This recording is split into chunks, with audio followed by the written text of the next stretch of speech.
I didn't mean to stay after sunset. Anyone who knew these mountains would have called me an idiot for wandering alone once the sky began to rot into that bruised purple it gets right before nightfall. But I wasn't thinking about the time. I wasn't thinking about anything except the water, the way it moved without moving, a perfect stillness that breathed. Mirror lakes. That's what the rangers called them, though they never said the name with much fondness. To them the lakes were more annoyance than wonder. Another sightseeing spot where tourists trampled wildflowers and left behind plastic bottles. But to me, standing there alone with the air gone suddenly cold around my face, the lakes were something else entirely. I knew the stories. Everyone did if they'd grown up anywhere near the valley. The stories were older than the cracked wooden signs, older than the hiking trails, older even than the explorers who first mapped the stretch of wilderness. Stories about reflections that didn't follow the laws of nature. Faces that didn't move when the person moved. Shadows that hovered exactly at the surface of the water, waiting. I didn't believe any of it. I don't think anyone truly does until they see the lakes for themselves. The last of the daylight slipped behind the ridge when I reached the top of the overlook. From there, the mirror lakes stretched out in a chain of glassy ovals, each one reflecting the sky so perfectly it was impossible to tell where the real world ended and the inverted one began. No ripple broke the surface. No wind stirred the trees around me. I come for photographs. My editor wanted ethereal nature shots for a magazine spread, and though I hated the word ethereal, I couldn't deny the view fit the brief. I set down my pack, the weight of my camera equipment sliding off my shoulders with relief. The air had a strange quality, thin, hollow, like it could collapse in on itself with one sharp breath. I lifted my camera, adjusted the lens, and clicked. The shutter sounded too loud in the silence. I checked the preview screen. The composition was perfect, almost too perfect. The reflected sky looked clearer than the real one above me, as though the heavens beneath the surface were more vivid, more alive. I took another shot, another, dozens. It wasn't until my fingers grew stiff with cold that I realized how fast the temperature had dropped. My breath fogged immediately, drifting down, toward the lake instead of up into the air. I frowned. That was odd. I knelt to get a lower angle, leaning out over the edge of the overlook to capture the transition between rock and water. I looked down. My reflection stared back, but slightly off. I wasn't smiling, but the face below had the faintest ghost of one. A twitch at the mouth, a curve at the eye. I blinked, and the reflection didn't. A soft thud echoed behind me. I straightened so fast my knees popped. Nothing there. Just the quiet trail leading back into the trees. Probably a pine cone, I muttered, though my voice didn't travel far. The air swallowed it as quickly as I made it. When I looked down again, the reflection was normal. Or at least it looked normal. It mirrored me exactly. Same posture, same startled expression, same tightness in my jaw. A breeze pushed through the branches overhead, and I felt it brush my face, but the lake did not respond. No ripple, no distortion. My reflection's hair didn't move at all. A weight settled in my gut. I should have left then. I should have packed my camera, hiked back to the trailhead, driven to the nearest town, and checked myself into a cheap motel with a flickering neon sign. But curiosity is a powerful poison, and something in that lake tugged at me with a quiet, persistent pull. I took another step closer. The ground sloped downward, leading toward the first and smallest of the chain of lakes. I followed the slope with slow, cautious steps, feeling the world grow heavier around me. The trees seemed to lean in, their branches stretched like skeletal fingers reaching toward the water. By the time I stood at the shoreline, night had fully taken the sky. But in the water it was sunset. I stared hard. The reflection showed streaks of gold and peach still lingering along the mirrored horizon. So vivid a part of me believed I could reach in and feel sunlight on my skin. I raised my hand. The reflection raised its own, but not quite right.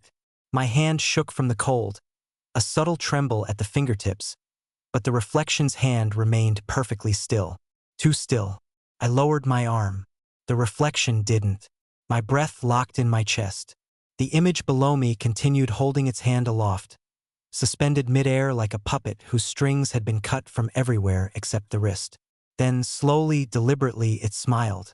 A voice behind me whispered, "Don't look too long." I spun around. A woman stood there, a silhouette against the black forest. I hadn't heard her approach. Her clothes were wrong for hiking. An oversized sweatshirt, jeans that were torn at the knees, no coat despite the cold. Her hair hung in damp strands around her face, dripping steadily onto the soil. I couldn't make out her expression in the darkness. "Sorry," I said automatically, though my voice shook. "You startled me." "You shouldn't be here after nightfall," she said. Her voice was hoarse, as if she hadn't used it in years. "It's dangerous. I know the stories." I tried to laugh. It sounded brittle. "But I didn't think I'd run into anyone out here." "You didn't." She stepped closer, the moonlight briefly catching her face. She looked wrong. Not monstrous, not deformed. Just ever so slightly misaligned, as though her features had been rearranged by someone who had only a vague idea of what a human face should look like. "What do you mean I didn't run into anyone?" I asked. She didn't answer. Her eyes were fixed on the lake behind me. "Don't look too long," she repeated. "Once it notices you noticing it, it doesn't let go." A shiver crawled from the back of my neck down my spine. "Who are you?" Her lips parted, but no sound came out. She pressed a trembling hand to her throat, as though the words had been ripped from her. Then she took a step backward, shaking her head violently, and whispered, "Run." I turned instinctively toward the lake. My reflection was gone. Not gone wrong. Wrong in a way my mind rejected even as my eyes tried to understand what they were seeing. The reflection was still shaped like me, but taller, thinner. Its limbs stretched just a bit too long, its posture just a bit too eager. It leaned forward, as if excited I had finally turned back to face it. The woman behind me made a sound, a wet, choking gasp. I jerked my head toward her. She was gone. A footprint remained where she'd stood. One footprint, deep in the soil, as if the earth had swallowed her whole in a single step. My heart hammered against my ribs. I stumbled backward, away from the shoreline. The reflection moved with me, but not in sync. It took an extra step I did not take. The smile widened. The surface of the lake bulged outward, bowing as though something enormous pressed up from beneath. The water did not ripple. It stretched, elastic and unnatural, like a skin pulled too tight. My throat closed. I forced myself to look away. "Don't look too long," she'd said. I turned and ran. Branches slapped my face. Roots snagged my boots.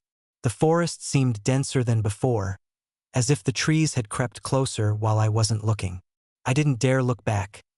Not at the lake, not at the trail, not at the darkness swallowing everything behind me. But I heard it. A second set of footsteps. Perfectly matking mine. But they didn't sound like footsteps should. No crunch of leaves, no snapping of twigs. Just a soft, steady tapping, as though something smooth and flat was striking the ground with rhythmic precision. I pushed harder, lungs burning. My flashlight flickered once, twice, and died. I didn't stop running. Couldn't. The tapping behind me grew louder, closer. Then silence. I risked a glance over my shoulder. No one there. Nothing but darkness. I slowed, leaning against a tree. My breath came in ragged, icy drags. Sweat clung cold to my scalp. I needed to get back to the overlook, back to higher ground. Maybe the ranger station if I could find the trail. A faint glow pulsed through the trees behind me. At first I thought it was my flashlight malfunctioning. But the glow wasn't white or yellow, it was a pale, bluish shimmer, like moonlight reflected off water. The lakes, they were following me. I didn't understand how or why, but I knew deep in the marrow of my bones that light did not belong here, and that looking at it would be a mistake I wouldn't come back from. I closed my eyes and kept running. I ran blindly, branches scratching my arms and face, my boots slipping on wet leaves. The forest seemed endless, but I knew it had to end somewhere. I had to get back to the overlook, or anywhere that offered solid ground and the chance to see the world without that reflection. My lungs burned, my legs screamed, but the tapping didn't stop. Not for a second.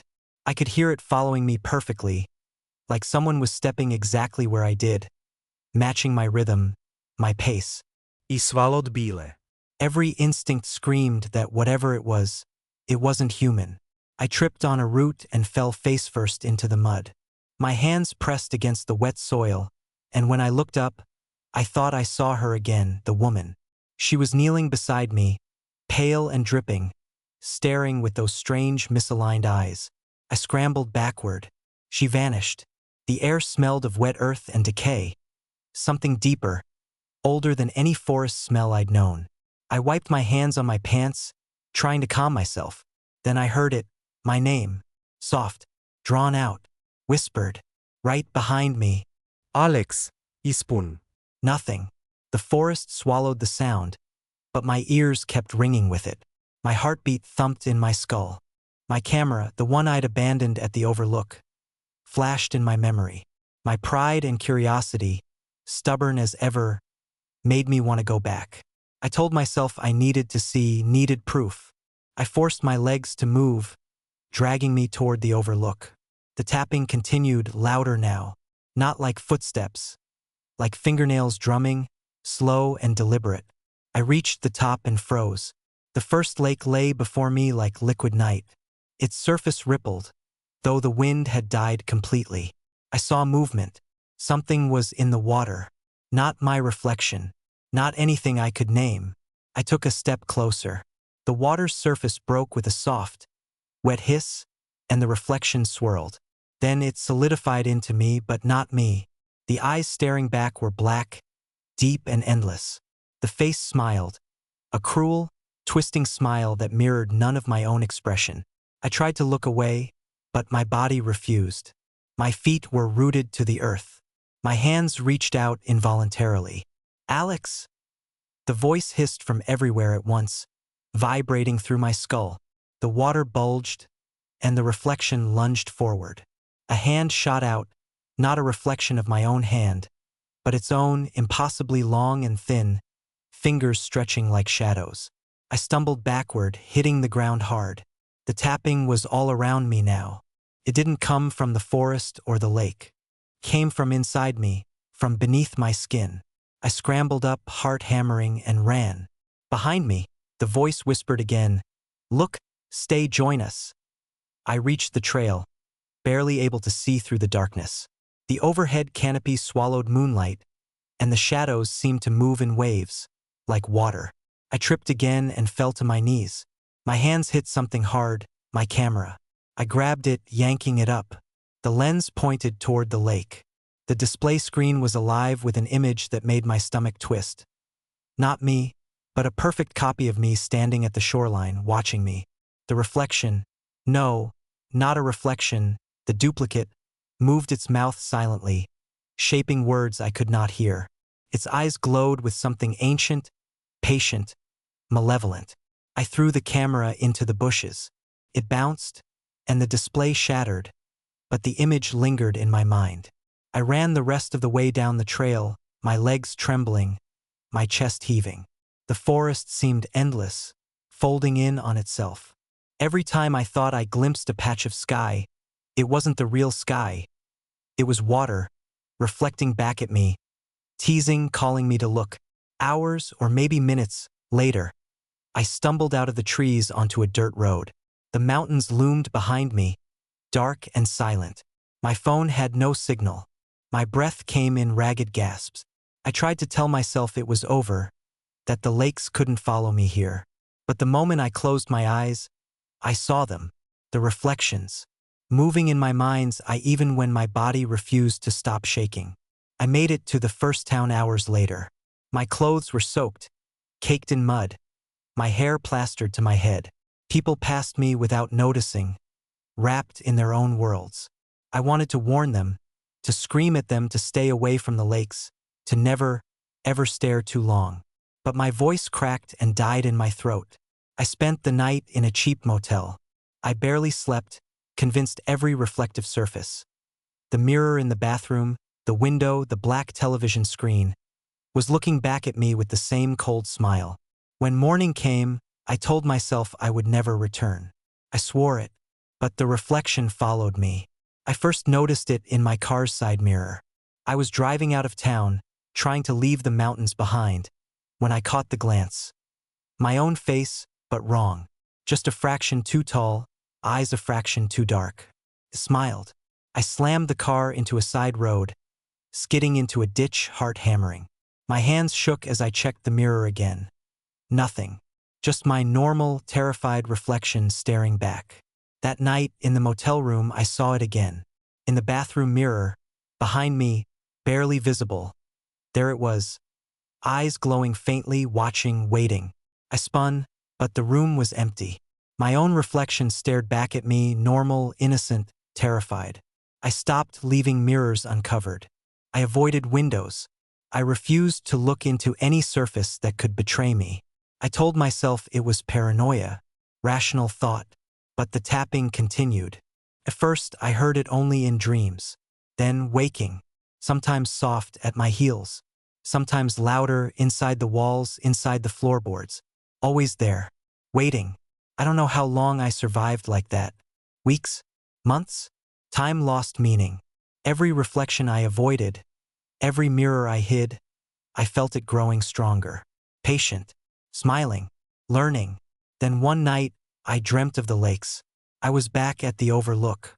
The lakes stretched like black mirrors across the valley. But the reflections were no longer mine. They were all the people I'd ever known. Friends, strangers I hadn't seen in years. All staring back, smiling, beckoning. And then I saw her, the woman. She knelt. At the water's edge, smiling faintly, her eyes finally aligned. She whispered my name. I couldn't move, couldn't look away. The water rose, not like a wave, not like flooding, like something alive, crawling over itself, reaching toward me. The reflection stepped forward, emerging from the mirrored surface, impossibly fast, impossibly silent. Couldn't scream, couldn't breathe. I woke drenched in sweat. My hotel room was still. My reflection was normal, or at least it seemed normal. But the tapping had returned. This time it was inside the walls, inside the floorboards, under the bed, behind the door. It was patient, methodical, learning my movements. Waiting. I realized something then. Something worse than the tapping, worse than the reflections. The lakes didn't want me to see them. They wanted me to be them. Every time I looked, every time I lingered on my own reflection, a piece of me slipped into the water. A piece of me stayed behind, trapped in the mirrored surface. And if I stared too long, if I let my curiosity win, I wouldn't come back. I don't know why I'm writing this. Maybe to warn someone. Maybe because putting the words on paper keeps me tethered to reality, keeps the lakes from pulling me under entirely. Sometimes I catch myself looking at mirrors, just for a second, just to check. And sometimes, just for a second, the reflection smiles before I do. It was a week later that I realized the reflection wasn't just following me. It was learning me. Small things at first. The way I bit my nails when I was nervous. The way I rubbed my temple when I tried to remember something. Subtle but unmistakable. I saw it in the bathroom mirror one night. I had gone to brush my teeth, exhausted, barely awake. My reflection lifted the toothbrush before I did. Not a fraction of a second's delay. It anticipated me. My heart froze.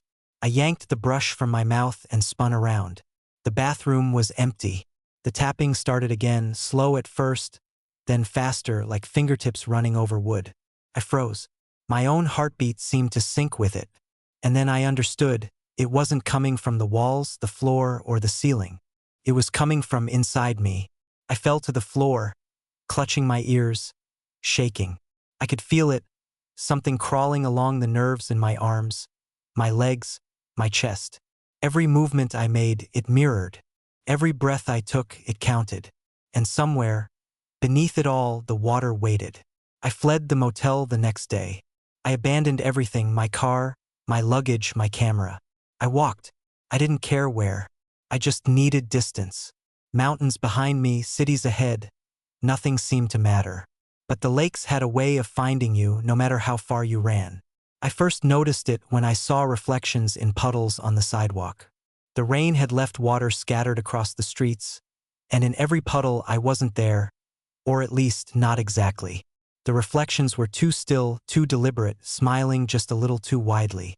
I tried to step around them, avoid them, but each one followed me as I moved, shifting slightly, always keeping me in view. Then came the mirrors. Every mirror I passed on the street, in store windows, in the glass of cars carried my face, but wrong. Just a fraction wrong. Longer fingers, a slightly higher forehead, a smile that didn't belong. I stopped leaving my apartment. I pulled the blinds. I didn't answer the door. I didn't look out the window. I didn't dare even brush my teeth in front of the bathroom mirror. But at night, the tapping never stopped. It whispered my name. It learned my patterns. When I got up to get water, the tapping followed. When I closed my eyes, it followed. I felt it crawling beneath my skin, like a parasite made of shadow and water. I tried to convince myself it was hallucination, isolation, stress, fear. Maybe I was losing my mind. But then I dreamed again. In the dream, I was back at the lakes. Night had fallen, but the sky above was a perfect blue, a mirror of the water below. The chains of lakes stretched endlessly, each reflecting the next, creating an infinite loop of glassy surfaces. I saw the reflections first. Hundreds, thousands, all the people I had ever known, or thought I had known. Friends, family, strangers. Every face smiling at me, reaching out with hands too long, eyes too black, mouths moving without sound. Then the woman appeared, kneeling at the shore. Her face was fully aligned now, features perfect, but still horrifying. She beckoned me closer. I tried to run, but the ground turned into water beneath my feet. The lakes rose, reaching higher, swallowing the trees, the mountains, the sky. "Look," she whispered. "See who you could become." The water touched me, cold, endless. I screamed, but no sound escaped. My body was gone, and all that remained was my reflection, trapped beneath the surface, struggling, staring back at myself. I woke screaming. I couldn't escape it. Not in dreams, not in waking life. The tapping, the whispers, the reflections, they were constant now, embedded in every surface, every shadow, every puddle. I realized then the truth. The lakes didn't just want to take me. They wanted to replace me. Each time I looked, each time I lingered on my own face, a piece of me sank beneath the mirrored surface. I stopped looking entirely. I stopped leaving my apartment entirely. I stopped eating. I didn't even know how long I had been hiding, locked away, waiting, fearing that any reflection could be the one to pull me under. I avoided polished metal, glass, water, anything shiny. I carried no mirrors, no reflective objects. And yet, the tapping persisted. One night, I remember this clearly, I heard it behind me in the darkness of my apartment. Soft, careful, but growing louder. I froze. My eyes darted around, but I didn't move. Came from the bathroom. I knew I had locked the door. I knew it had no key.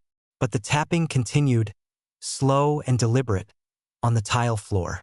"Alex," the whisper. My name, drawn out, impossible, and familiar. I tried to run, but my feet didn't move. The door creaked. I wanted to close my eyes, cover my ears, beg it to leave, but my body wouldn't obey. I could only watch. The reflection emerged from the bathroom mirror. Not a reflection. Something more. A version of me, but wrong. Taller, thinner, eyes black and endless, mouth stretched in a smile I didn't know I had. It stepped out of the mirror as if the glass were water, landing silently on the floor. It moved toward me, each step precise, deliberate. "You shouldn't have stared," it whispered, and I realized then the tapping was my heartbeat, my fear, my hesitation. It had learned me completely. I backed into the corner, my hands pressed to my chest, trying to stop my heart from betraying me. It smiled wider. "Now you belong to us." The last thing I remember before losing consciousness was the touch. Cold, wet, impossible, like sinking beneath a frozen lake, pulled under by a force that was patient, eternal, and unstoppable. I woke up, or thought I did, in darkness. The kind of darkness that presses against your skin and refuses to leave. I tried to move, but my limbs felt wrong, longer, thinner. My fingers brushed against water. The air smelled like mud, like earth, like the lakes themselves. And then I saw it. Thousands of faces. My own face repeated infinitely across the surface. The water stretched endlessly in every direction. And in the middle, my reflection stared back. Not me, but the thing that had taken me. It smiled and whispered, "Welcome back. The tapping is never gone." Not really. Even as I write this, I feel it. Beneath the skin. Inside the bones. It waits. Always. I don't know if anyone will ever read this. If you do, do not go near the mirror lakes. Do not stare. Do not linger. They will take you. And when they do, your reflection will smile back at someone else, patient, eternal, waiting. The weeks stretched out after that night, though I couldn't say how many exactly. Time in the lake's grip moves differently, I think, slower or perhaps faster, depending on how much of yourself you've already lost. But it doesn't matter. What matters is the way the mirrors, every reflective surface, started to feel like a part of me, like they were breathing alongside me. I didn't understand it fully at first, this creeping awareness. I didn't understand that the lakes had already planted something inside me, something that would grow and pull at me until I couldn't tell where I ended and they began. I moved to a new place, another motel, another town, but it didn't matter. The mirrors didn't care about location. They followed. They always followed. The cracks in the glass, the flash of a polished surface, the reflection that didn't look quite right. I saw them again, every time I passed by one. It wasn't just my reflection anymore. It was me, but it was wrong. It always smiled first, slightly, before I did. It stretched its limbs, exaggerated its movements, even in the dimmest light. The tapping had become constant now. It had entered my bones, my body, my blood. A beat I could not escape. It was everywhere, beneath my skin, inside my skull. A quiet echo that followed me from room to room, from street to street, from town to town. At first, I thought I was imagining it. But then I realized there were no quiet moments anymore. Even when I slept, the tapping thrummed through my dreams. One evening, the sound grew louder, came from the bathroom again. I froze. It wasn't the soft, hollow sound I had grown used to. This was something more, something urgent, frantic. I hadn't even realized I was holding my breath until I exhaled. A slow, uneven release of air. I stared at the bathroom door, my feet rooted to the floor. Slowly, the door creaked. I should have run, should have turned away, should have never looked back. But curiosity, the same damn curiosity that had brought me to the lakes in the first place, pushed me forward. I reached for the door, my hand trembling as I turned the handle. It opened. There was nothing at first, only the usual dim light from the cracked bulb above the sink, flickering, casting shadows across the cracked tile and the peeling wallpaper. My reflection stared back at me in the mirror, looking just like I did every time I passed by it, nervous, worn out, but still me. Then I saw it. A shift. The reflection blinked. But it wasn't me that blinked. My heart skipped a beat. I stepped backward, too fast, tripping over my feet. My reflection followed, mirroring the stumble, but no, not quite. It didn't move the way I did. The reflection's movement was smoother, sharper, almost fluid. It raised a hand, and so did I, instinctively, except my reflection's fingers elongated, stretching too long, too far, as if the glass was pulling at them. I gasped and stumbled backward again, my pulse hammering in my ears. The reflection's lips stretched into a grin that I did not recognize. No, it was too wide, too hungry. And then it spoke. Come closer. Couldn't breathe. Couldn't move. The words didn't come from my reflection's mouth alone. They came from the very walls, the floor, the glass. The room seemed to close in on me, the space tightening, suffocating. "Come closer, Alex," it repeated. "You've been running too long. Don't you want to know what's waiting for you?" A part of me, the small, foolish part, wanted to reach out, to touch the mirror, to see what would happen if I finally let go, if I gave in. What would happen if I allowed myself to slip through the glass into whatever world my reflection lived in? Would it be real? Would I be real? My legs shook. But the bathroom, was suddenly too small. The walls seemed to stretch, pulling away from me. I heard something else, something distant, behind me, a sound like scratching, slow, deliberate, like claws scraping against the floor. The tapping had changed. It was no longer in me. It was behind me. I spun around. There, standing in the doorway, was another version of me. It was taller. The face was wrong. Twisted, elongated, with eyes that didn't blink, didn't move, just stared. The skin was wet, like it had just stepped out of a lake, glistening under the harsh light. It didn't speak. It didn't need to. It stepped forward, the wet sound of its feet slapping against the tile floor echoing in the small space. Its hands, too long, too thin, reached for me. I should have screamed, should have run, but I couldn't move. My feet were frozen to the floor, like the air itself had become thicker, like the room had become part of the mirror. The reflection, no, the thing that had once been my reflection, whispered softly, "It's time." I felt it before I saw it. The cold, clammy grip of fingers on my arm, pulling me closer to the mirror. My heart pounded, each beat rattling my ribcage. But something stopped me. A memory. The woman's voice. Her warning, "Don't look too long." The mirror. The lakes. I yanked myself away, twisting my arm free of the reflection's grasp. But it didn't let go. It tugged, pulling with an unnatural strength, its eyes glowing brighter, like the water had begun to consume its very soul. I slammed my palms into the mirror. It shattered. Shards of glass rained down, cutting my skin, but I didn't feel it. Not really. Not when the mirror shattered. Not when the reflection disappeared into the shards, leaving only a wet trail on the floor. But then I heard it.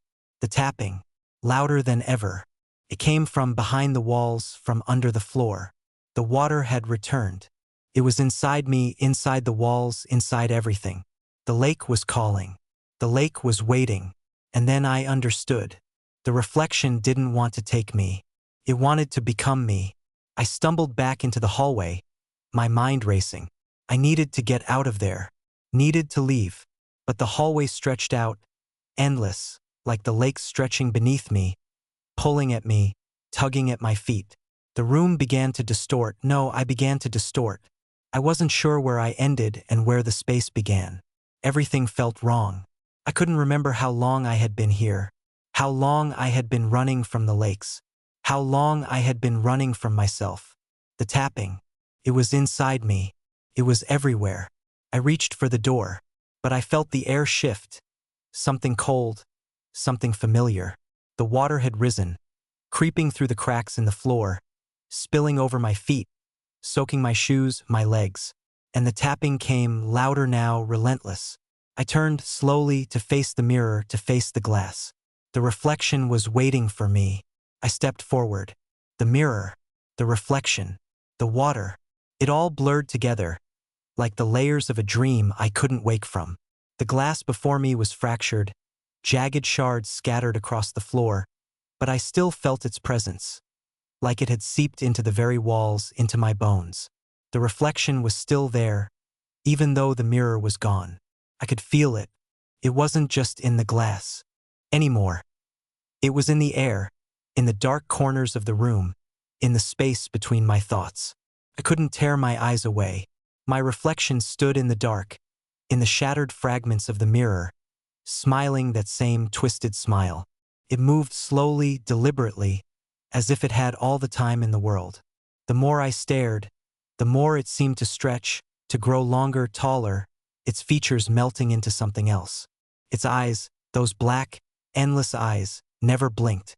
They just watched, waiting. The tapping had stopped, but I knew it wasn't gone.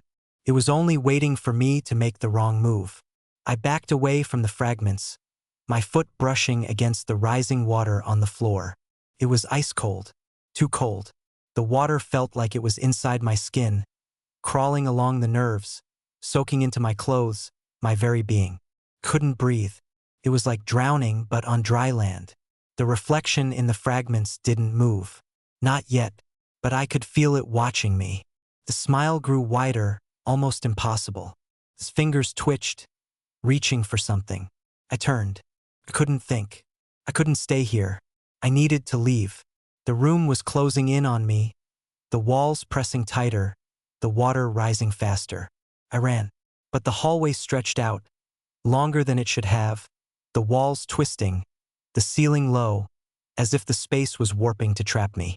My breath came in ragged gasps, my feet slapping against the wet floor. The water was everywhere now, pushing against my ankles, pulling at my legs. I couldn't outrun it. I reached the front door. It was locked. It shouldn't have been locked. I knew that. I had never locked it. But there it was, the deadbolt mocking me, sealing me inside. I yanked on the handle, but it didn't budge. The water was up to my knees now, thick and murky, as if it had always been here, as if it had always been waiting. Behind me, I heard the soft sound of footsteps, slow, deliberate. The tapping had returned, louder now, echoing through the hallway. But it wasn't the tapping of footsteps.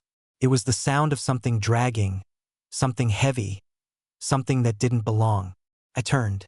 The reflection was there. Not just a reflection this time, but a thing. A creature, hunched low in the doorway. It was tall, impossibly tall, its limbs long and thin, stretching too far for its body to hold. Its face was too smooth, too perfect.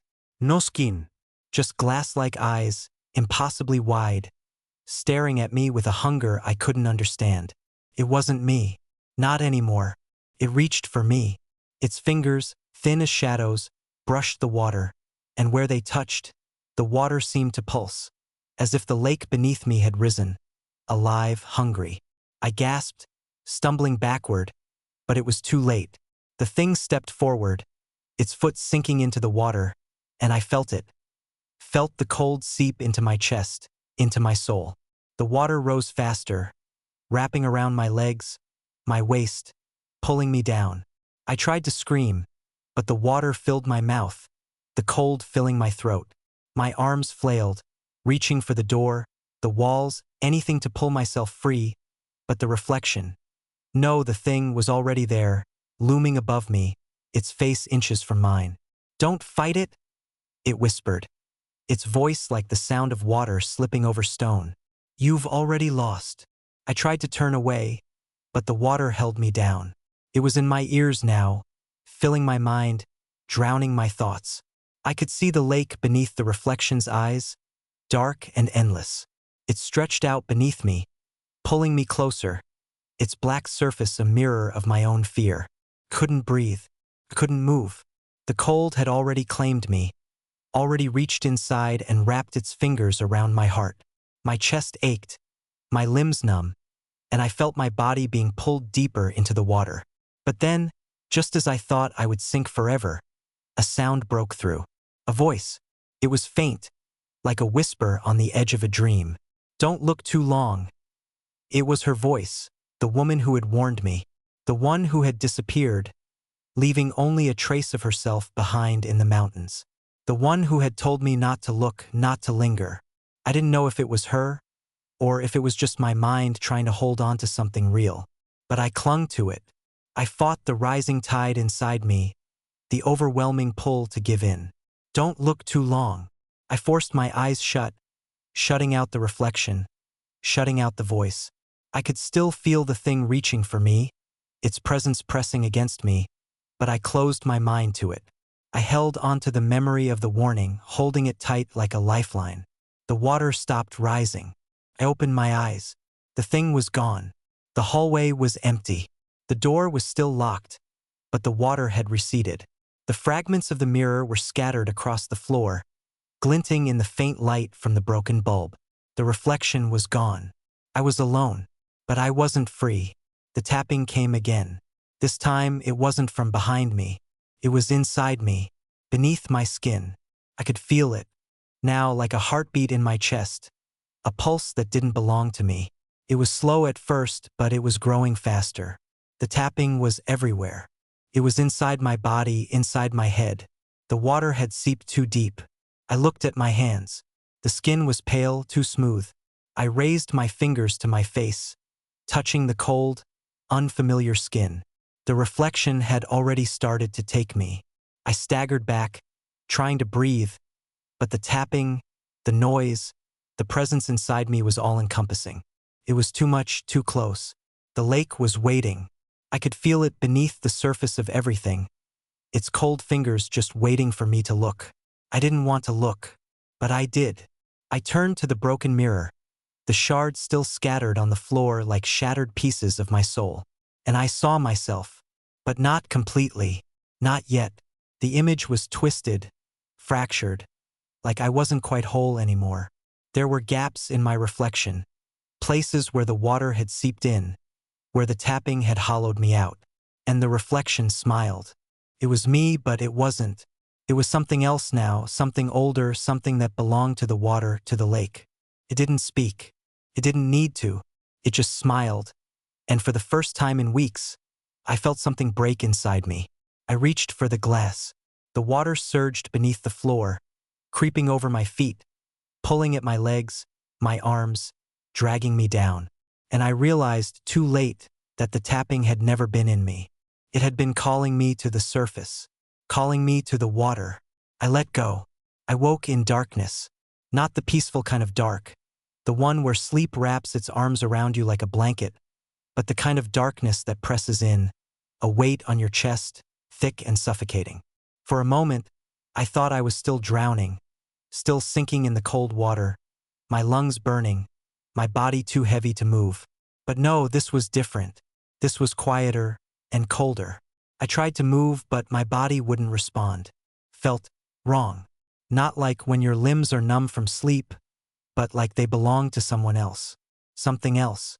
I opened my eyes, or at least I thought I did. But there was no light, no shape, no sense of space. Just an overwhelming, choking nothingness. I couldn't feel the ground beneath me, couldn't hear anything but the faintest whisper of sound, like someone was breathing right next to me. Soft, slow, deliberate. It was then that I realized what had happened. I was in the water. The lake had taken me. I had sunk too far, gone too deep. The water was all around me now, inside me, and I was part of it. There was no line between what I was and what the lake had become. I was no longer just a person. I was something else. I tried to scream, but the sound was muffled. The water filled my mouth, my lungs, and it wasn't cold anymore. It wasn't even water. It was liquid silence, pressing against my skin, invading my thoughts, drowning me from the inside out. I felt it then, the pull, the tug at the center of my chest, like a hand reaching into my soul and pulling me towards something darker, something deeper. A place where the surface of the water was no longer a reflection of the world, but a place of its own. A place where shadows swam beneath, creatures made of darkness and glass, stretching and twisting as they crawled up toward me. I wanted to run. I wanted to scream. I wanted to escape. But there was nowhere to go. The water held me tighter than any prison. I felt the pressure of it pressing against my body, my face, my mind. I wanted to close my eyes, to shut it all out, but even that was impossible. I couldn't close my eyes in the dark. There was no escape. Then I saw it. At first, it was just a flicker, a movement in the dark, a shape sliding across the edge of my vision. I turned my head, or thought I did, and saw a reflection, but not my own. It wasn't me standing there in the blackness. Not anymore. It was something else. Taller. Too tall. Its body long and twisted. Its arms stretched out, reaching toward me like dark roots from beneath the surface of the water. The eyes were the worst part. They were black, like the depth of the lake itself, endless, absorbing everything around them. They fixed on me, cold and unmoving, like they were studying me, trying to understand me, or perhaps trying to consume me. It smiled, but it wasn't a smile of joy or happiness. It was a smile of recognition. "I knew you'd come," it whispered, its voice like the sound of 1,000 drops of water falling into an abyss. "You belong here now." I tried to move, to fight, but my body wouldn't respond. My limbs were too heavy, too numb. My chest was tight, my breath shallow, and the water, it kept rising, kept pulling me under. But the thing in front of me didn't move. It stood there, watching me, its smile growing wider with every second. And then it spoke again. "Did you really think you could escape?" The voice was smooth, like the lake itself, but there was a coldness to it, a depth that seemed to reach straight into my soul. "You've looked too long. You've stayed too long. And now, you are ours." I wanted to scream. I wanted to scream at it, at myself, at the lake, at the reflection, at everything that had brought me to this place. But I couldn't. There was no air. There was no voice. I could only feel the presence of it, pressing down on me, smothering me with its weight. The reflection moved then. It stepped toward me, the water rippling around its feet, as if it was part of it, like it was born from it. Each step it took sent a shock wave through the water, sending ripples across the surface of the dark void around us. The closer it got, the more I felt the coldness creeping into my skin, into my bones, into my very heart. It reached out, its hand long, spindly, its fingers like sharp branches, stretched toward me, and I felt it. I felt it inside me, the tap, the pulse, the beat. The reflection's fingers brushed my skin. And in that moment, everything went still. The world stopped. There was no more water. There was no more reflection. There was nothing but the tapping, the soft sound that had followed me from the lakes to this place. And then the world shifted. The darkness began to move, to breathe. I could hear the water again, the movement of something beneath me, something old and vast. But this time it wasn't a sound. It was a presence, a feeling that grew stronger with each passing second.